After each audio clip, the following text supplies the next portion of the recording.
Ikaw, sasagutin kita? Tingnan mo muna sarili mo. 550 lang sinasahod mo araw-araw. Tingnan mo sapatos mo, halos sira na. At yung polo mo, may gana ka pang manligaw sa akin?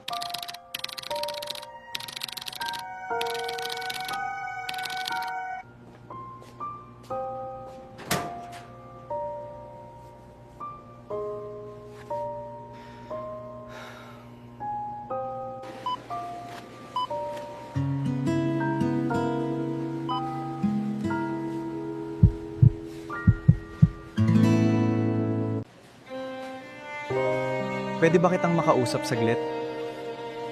Matagal na kasi kitang gusto. Kung okay lang sana, gusto kitang ligawan. Ikaw, sasagutin kita? Tingnan mo muna sarili mo. 550 lang sinasahod mo araw-araw. Tingnan mo sapatos mo, halos sira na. At yung polo mo, may gana ka pang manligaw sa akin? Pasensya na. Akala ko lang may chance ako. Sige, naiintindihan ko.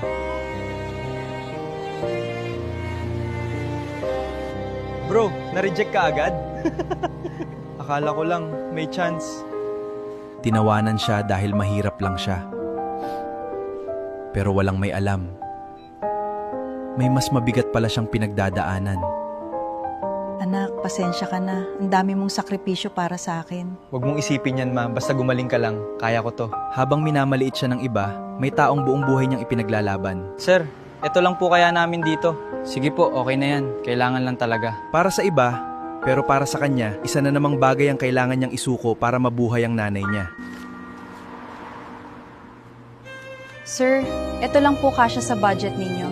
Sige po, kailangan lang talaga ni Mama. Hindi alam ng iba. Anak, kumain ka na ba? Opo ma, nakakain na po ako. Na kahit sarili niya kaya niyang tiisin. Basta lang mabuhay ang nanay niya. May mga taong hindi nagsasabi ng pagod. Anak, kumain ka muna. Busog pa po ako ma, sa'yo na lang to. Dahil mas mahalaga sa kanila ang taong ayaw nilang mawala. Sir, kailangan na po nating masettle ito para maituloy ang gamot. Minsan, hindi ka umiiyak dahil mahina ka, kundi dahil hindi mo na alam saan ka pakukuha ng lakas. Gawa ko ng paraan, ma. Hindi kita pababayaan. Araw-araw siyang pumapasok. Kahit pagod na ang puso niya. Iniisip kung anong gusto nilang bilhin habang ang iba, sa pahimik na umiiyak. At ang pinakamasakit, walang nakakapansin.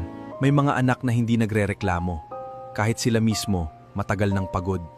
Pinipili nilang magutom, hindi nila namamalayan. Sila na pala ang nawawala. Sir, kailangan na po talaga ng bayad. Pwede pong hulugan muna. Wala na po kasi akong maibenta. Anak, Ganito na pala kabigat para kay Mama. pasensya ka na. Ikaw ba si Adrian? Hindi mo na ba ako nakikilala? Pasensya na po. Sino po kayo? Ako ang matagal nang naghahanap sa'yo. Matagal kitang hinanap. Sandali po. Ano pong ibig niyong sabihin? Ako ang tunay mong ama. At hindi ko alam na ganito pala kahirap ang pinagdaanan mo. Ikaw, bakit ka nandito? Pasensya ka na. Late na akong dumating. Kilala mo po siya? Siya ang tunay mong ama. Ano po? Bakit ngayon ko lang nalaman? Hindi ko kayo iniwan. May nangyari akong pinagsisisihan. Hindi ko sinabi sa'yo na, anak, pasensya ka na.